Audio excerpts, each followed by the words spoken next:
সম্মানিত হাজিরিন, এই দুনিয়াটা যে ক্ষণস্থায়ী, আল্লাহ পাক বহু আয়াতে কারিমার মধ্যে কথা বলছে। আমি যে আয়াতটা তিলাওয়াত করছি, এই আয়াতের ব্যাখ্যা হলো আল্লাহ পাক বলতেছেন কোরআনের কথাগুলো এমনিতে শুনলে হবে না, ভালো করে অন্তরের কান লাগায় শুনতে হবে। এই কান দিয়ে শুনছো, এই কান দিয়ে বাহির করলে হবে না। কালকে কিছু মানুষ বলবে, বক্তাকে রেজাল্ট দেয়, নাম্বার দেয়। বহু শ্রোতা এমন আছে, পছন্দের আয়া বক্তার নাম্বার দেয়, কিরম নাম্বার? 4 হোটেলের মধ্যে যাই বইয়া বই করব, বক্তা যায় কালকা বঙ্গাই কেউ কাইছি, এইলাম তো ভালো আছে না, বুঝাইতে চাইছি এইলা কিন্তু ফাটা থাকে বক্তা নাম্বার দেয়, বুঝলেন?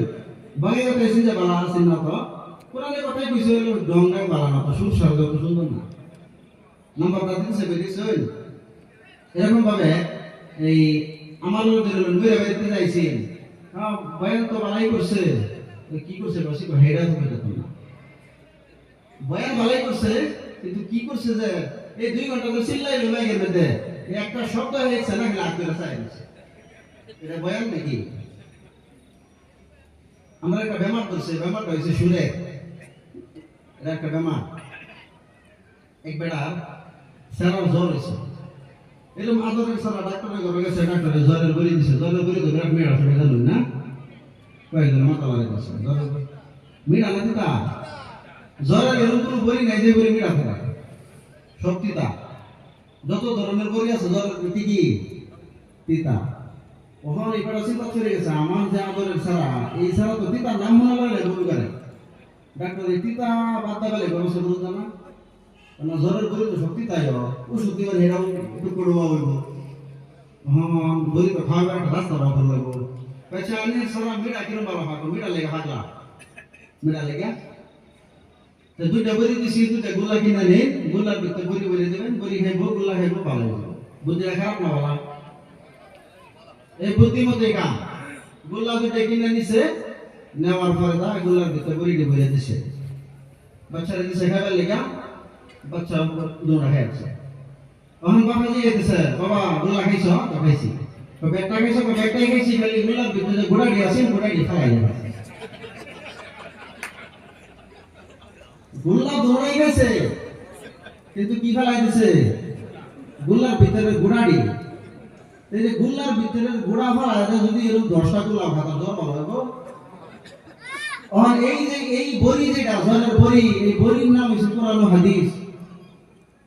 যদি এনে সুর শুনুনি, সুরটা হচ্ছে রসগোল্লা, এই গোল্লা রাখা আলা টাকা বড়িটা ভালো লাগে। কোরআন হাদিসের কথাটি ভালো লাগে না, এই সুরটা হইনা গেলে নাম বাদে যে এই যে বক্তা হাসান মিসা শুরু করে এই কালে আইছি, আপনারা এসে দিয়ে ফোন মাশাআল্লাহ একজন বানিয়েছে না, এরাও খারাপ কিছু না। কিছু মানুষ সুর বানানো হইলে যায় না, যাই হোক এই ভাই হয়তো আতুর হয়ে দিচ্ছে, কিন্তু কোরআন হাদিসের কথাই সুরলিত কণ্ঠে বাড়াইছে। ঠিক আছে কথা, কোরআন হাদিসের কথাগুলি একটু সুন্দর সুন্দর এরকম করতে চাইতেছে। তাহলে যদি সাথ দেন, আমি আর ঘুমাই পারবাম, আমি আর ঘুমাই পড়বেন, আমারও ড্যামেজ হয়ে যাবে।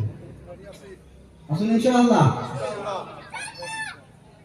সম্মানিত হাজিরিন, আল্লাহ পাক আল্লাহর পরিচয় তুলে ধরতেছেন। তোমরা যে জমিনের মধ্যে বসে আছো, এই জমিনটা জমিন ছিল না, আমি আল্লাহ বানাইছি। একটা পুষ্কুনি, একটা পাগার, একটা দরিয়া, একটা সমুদ্র যদি তুমি ভরতে চাও, তোমার সরকারের টাকা সব খতম হয়ে যাবে, কিন্তু একটা দরিয়া ভরা সম্ভব হবে না। একটা পাহাড় যদি তুমি ভাঙতে চাও, পাহাড় ভেঙে যদি টুকরা টুকরা করতে চাও, তোমার সরকারের খাজানা শেষ হয়ে যাবে। একটা 2টা পাহাড় তোমার দ্বারা ভাঙা সম্ভব হবে না। আল্লাহ বলেন, তোমরা যে জমিনে চলাফেরা করো, যে জমিনের মধ্যে তোমরা বসবাস করো, যেই জমিন দিয়ে তোমরা গাড়ি নিয়ে চলাফেরা করো, এই জমিনের মধ্যে 10 তলা 20 তলা অট্টালিকা তোমরা খাড়া করছো, এই জমিনটা জমিন ছিল না, আমি আল্লাহ বানাইছি। এই জমিনটা পুরোটা পানি ছিল, আমি আল্লাহ পাক জমিন হওয়ার জন্য আদেশ দিছি, জমিন হয়ে গেছে। ইন্নামা আমরুহু ইযা আরাদা শাইআন আইয়াকুলা লাহু কুন ফায়াকুন। আল্লাহু আকবার। এই যে জমিন আল্লাহ পাক বলছে জমিন তুমি হয়ে যাও সঙ্গে সঙ্গে জমিন হয়ে গেছে ঠিক কিন্তু এই জমিনে চলাফেরা করা গাড়ি নিয়ে যখন চলাফেরা করবে জমিন যদি এমন করে হেলতে থাকে সম্ভব হবে ঘর নির্মাণ করছেন ঘর যদি এমন ভাবে খেলাধুলা করে সম্ভব হবে এমন ভাবে জমিন খেলাধুলা করে আল্লাহ বলতেছেন এই জমিনকে কিল মারতে হবে যদি কোনো বস্তু লড়াচড়া করে এই বস্তু যদি লড়াচড়া করে এখানে টায়ার দেওয়া হয় ঠিক কিনা এই জমিনকে টায়ার দেওয়ার জন্য জরুরত মোতাবেক আল্লাহ রাব্বুল আলামিন টায়ার করে দিয়েছে জরুরত মতে গোটা পৃথিবীর মধ্যে পাহাড়গুলি কায়েম করে দিয়েছে পাহাড় গাছে সুবহানাল্লাহ বলেন যাতে বান্দার কোনো কষ্ট না হয় আল্লাহ বলেন এইগুলি জমিনের উপরে নজর করো জমিন আমি কেমন করে বানাইছি সরকার একটা দরিয়া ভরতে পারবে না আমি পুরা জমিন পৃথিবীর যত জমিন সব জমিন ভরে দিছি একটা ঘর নির্মাণ করতে গেলে সর্বপ্রথম খোটার ব্যবস্থা করতে লাগে এই যে সামিয়ানা বানাইছেন প্যান্ডেল বানাইছেন এই খোটা ছাড়া এই সামিয়ানা এখানে অস্তিত্বটা টিকে থাকা সম্ভব না হাসান মুসা আল্লাহ বলেন তোমাদের মাথা উপরে উঠাও তাকায় দেখো আকাশের দিকে আফালাম ينظروا إلى السماء فوقهم كيف بنيناها وزيناها وما لها من فروج তোমাদের মাথার উপরে তাকায় দেখো বিশাল বড় আকাশ আমি আল্লাহ কেমন করে বানাইছি কেমন করে সাজাইছি যে আকাশের মধ্যে কোনো ফোঁটা নাই খাম্বা নাই ওমা লাহা মিন ফুরুজ যে আসমানের মধ্যে একটা কানা পর্যন্ত নাই সুরাক নাই সুবহানাল্লাহ পড়ে সাধারণ একটা ব্যানার যদি আপনি লটকাইতে যান ব্যানার গুলো দেখবেন মাঝে মধ্যে কানা করে দেয় কেন যাতে এমনের হাওয়াটা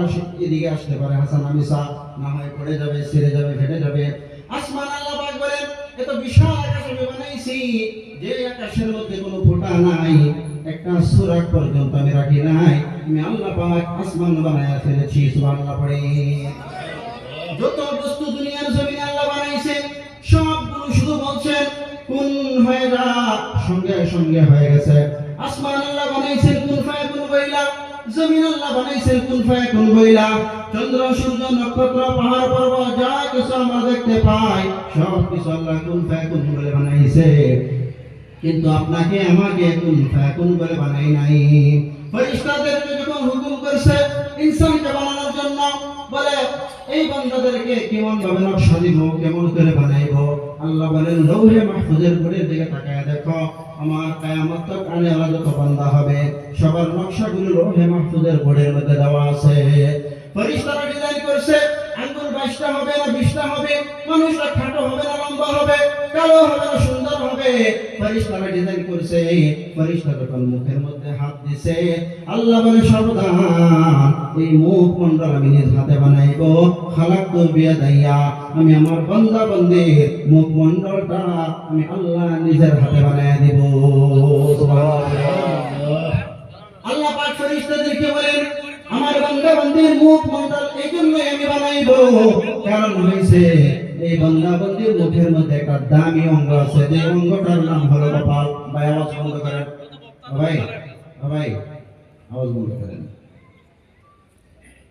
বান্দা বান্দির অঙ্গের মধ্যে দামি একটা অঙ্গ আছে যে অঙ্গটার নাম হলো কপাল এই কপাল দিয়ে কি কাজ করা হয় বলেন আল্লাহর কুদরতি কদমে সিজদা করা হয় আল্লাহ বলেন আমার বান্দা বান্দি এই পেশানি দিয়া এই কপাল দিয়া আমি আল্লাহর কুদরতি পায়ে সিজদা দিবে এই কপালটা কুন ফায়াকুন বললে হয় না এই কপালটা ফেরেশতা দিয়া বানাইলে হয় না এই কপালটা